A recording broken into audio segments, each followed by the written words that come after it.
आज के दिन मैं देख रहा हूं कि किसान कुछ बातों को लेकर चिंतित है।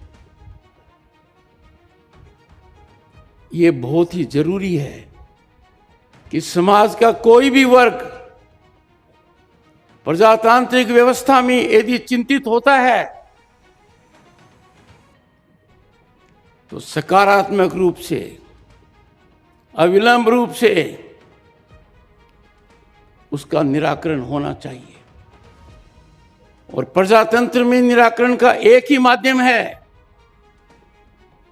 और वो है बातचीत का।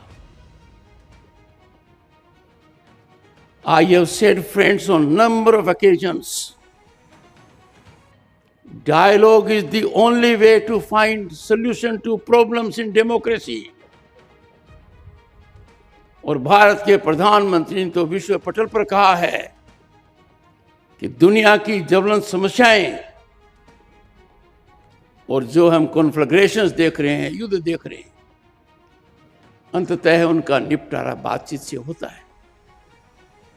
हमारे लोगों के हाथों से काम छीना जा रहा है। जब वो चीज आप आयात करते हो तो देश में बन सकती है, नुकसान हमारा है। दूसरा, प्रतिभा जिन लोगों में है छोटा कारखाना शुरू करने की, वो कुंठित हो जाती है। और तीसरा, हमारा विदेशी मुद्रा भंडार खाली होता है। हम किसान को राहत देने वाला काम करेंगे, किसान को जागरूक करेंगे। यदि अगर इन संस्थाओं में प्रतिदिन 100 किसान के भी फुटफॉल हो जाते हैं, बड़ा भारी बदलाव आएगा। यह सकारात्मक आंदोलन का रूप लेगा। तो मेरा पुरजोर निवेदन है, शासन से भी, संस्थाओं में कार्यरत लोगों से भी, जनप्रतिनिधियों से भी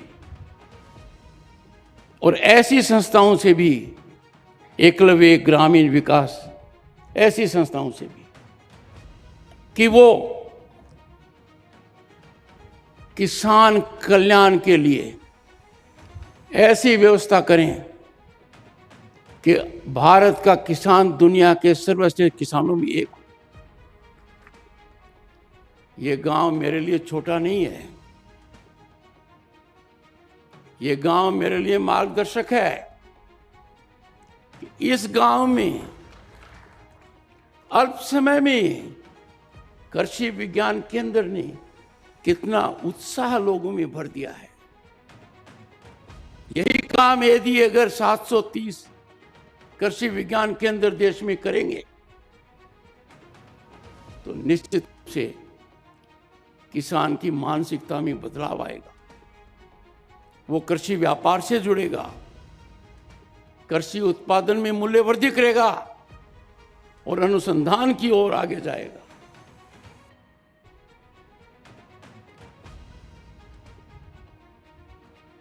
देश इतनी गति से आगे बढ़ रहा है, जो सोचा नहीं वो हो रहा है। आज के दिन जल हो, थल हो, आकाश हो, अंतरिक्ष हो, भारत छलांग लगा रहा है। और ऐसी परिस्थिति में विश्व और देश में कुछ लोग हैं जो हमारी प्रगति को पचा नहीं पा रहे हैं, हथकंडे अपनाए जा रहे हैं। I see around, friends, sinister convergence of forces inimical to progress of Bharat. और उनकी शैली बड़ी विचित्र है। एक नैरेटिव की शुरुआत करते हैं, उस नैरेटिव के पंख लग जाते हैं, फिर उस नैरेटिव से मुकदमे हो जाते हैं, फिर उस नैरेटिव से आंदोलन हो जाते हैं। ऐसे मौके पर हर भारतीय का कर्तव्य है कि वो राष्ट्रवाद में अटूट विश्वास रखे, नेशन फर्स्ट, मेरा देश पहले, इस भावना से कार्यरत करे। मैं मेरी एक वेदना यहां प्रकट करना चाहूंगा। आप थोड़ा सा अंदाजा लगाइए, गांधी जी ने स्वदेशी का नारा क्यों दिया था? वर्तमान प्रधानमंत्री ने वोकल फॉर लोकल क्यों कहा? आसपास भी नजर कीजिए, हम विदेशी कपड़े पहनते हैं, विदेशी मोमबत्ती, विदेशी दिए, विदेशी काइट, विदेशी कारपेट, विदेशी फर्नीचर, विदेशी इलेक्ट्रॉनिक्स। हम उन चीजों का आयात करते हैं जो हमारे देश में निर्मित होती हैं। हम स्वदेशी की भावना का अनादर कर रहे हैं। We are not believing in being vocal for local. इसके 3 दुष्परिणाम हैं, 3।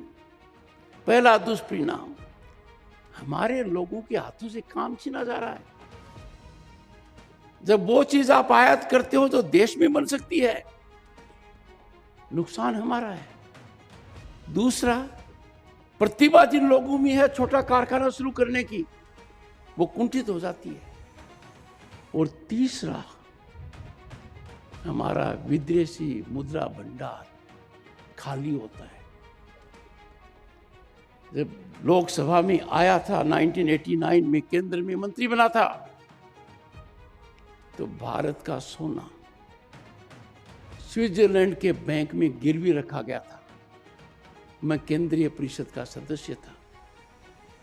कितना भयानक, कितना भयावह हालात दिख रहे थे। आज हालात ये हैं कि हमारा विदेशी मुद्रा भंडार उस समय से करीब 700 गुना ज्यादा है, 700 गुना।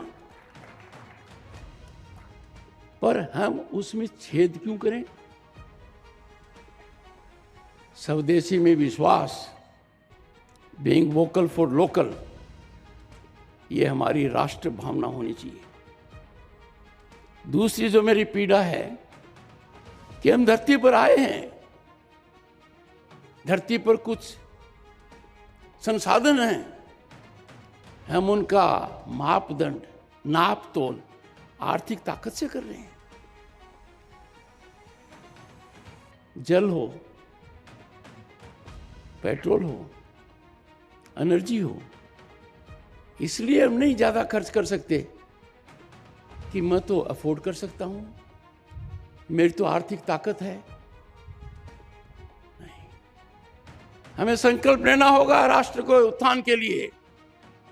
Optimal utilization of national resources, petrol हो, गैस हो, अन्य कोई रिसोर्स हो, हम आवश्यकता अनुसार ही उनका उपयोग करें। क्योंकि आज के दिन यह चुनौती विश्व में एक भयानक चुनौती का रूप ले चुकी है, जिसको हम क्लाइमेट चेंज कहते हैं। हमारे शास्त्रों में तो कहा गया है कि हम कैसे अपना जीवन व्यापन करें। How we must seamlessly connect with nature, how we respect nature, how we learn to cohabit with living beings. पर चूंकि दुनिया में ही भटकाव आ गया, पर अचानक सबके मन में बड़ी भारी चिंता आ गई है, उसमें भी मदद होगी। आज आपके प्रांगण में आते ही मां के नाम मैंने एक पेड़ लगाया। ये आह्वान भारत के प्रधानमंत्री ने किया,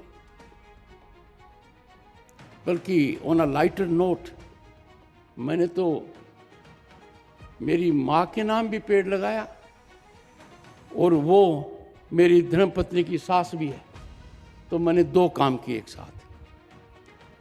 पर मेरा आपसे आह्वान है, यह जन आंदोलन बन चुका है। ग्रामीण परिप्रेक्ष्य में ये बड़ा आंदोलन होना चाहिए। हम अवश्य एक पेड़ लगाएं, उसे ज्यादा भी लगाएं, उनका सर्जन भी करें, संरक्षण भी करें। मैं देखता हूं ग्रामीण व्यवस्था में सब्जी बाहर से आती है, फल बाहर से आते हैं। ऐसा क्यों? कृषि विज्ञान केंद्र और ऐसी संस्थाओं को किसान को प्रोत्साहित करना चाहिए कि village must act as a unit when it comes to consumption of agriculture produce, vegetables, fruits, milk products. किसान दूध बेच देता है, उसमें मूल्य वृद्धि नहीं करता है। थोड़ी बहुत करता है तो छाछ। कौन सी वो बाधाएं हैं आज के दिन कि गांव और गांव का समूह है कृषि विज्ञान केंद्र की सहायता से उद्योग स्थापित नहीं करे, ताकि कम से कम स्थानीय आवश्यकताओं की तो पूर्ति हो जाए। There you will find quality also. Economy में बदलाव आएगा। मुझे यहां आकर बड़ी प्रसन्नता हुई है और मेरी दृढ़ मान्यता है कि जितना ध्यान हमको कृषि और कृषि विकास पर देना चाहिए, उतना हम अब तक दे नहीं पाए। कुछ बदलाव आया है Indian council of agriculture research में, पर आप देखिए क्या बजट है उनका। हजारों की संख्या में साइंटिस्ट है, 5000 के करीब हैं, 25,000 लोग कार्यरत हैं, 8,000 से ज्यादा का बजट है। हम अनुसंधान किसके लिए कर रहे हैं? किसके जीवन को बदलने के लिए कर रहे हैं? क्या उसके जीवन में बदलाव आ रहा है? Friends, time has come to audit these institutions. And the best way to audit an institution is self-audit. हर संस्थान को ये संकल्प लेना होगा कि we will perform and outperform. हम किसान को राहत देने वाला काम करेंगे, किसान को जागरूक करेंगे। यदि अगर इन संस्थाओं में प्रतिदिन 100 किसान के भी फुटफॉल हो जाते हैं, बड़ा भारी बदलाव आएगा। यह सकारात्मक आंदोलन का रूप लेगा। तो मेरा पुरजोर निवेदन है शासन से भी, संस्थाओं में कार्यरत लोगों से भी, जनप्रतिनिधियों से भी और ऐसी संस्थाओं से भी, एकलव्य ग्रामीण विकास ऐसी संस्थाओं से भी, कि वो किसान कल्याण के लिए ऐसी व्यवस्था करें कि भारत का किसान दुनिया के सर्वश्रेष्ठ किसानों में एक। हम किसान की मदद करते हैं, साल में 3 बार किसान को मिलता है प्रधानमंत्री किसान सम्मान निधि। उसमें बदलाव की आवश्यकता इसलिए है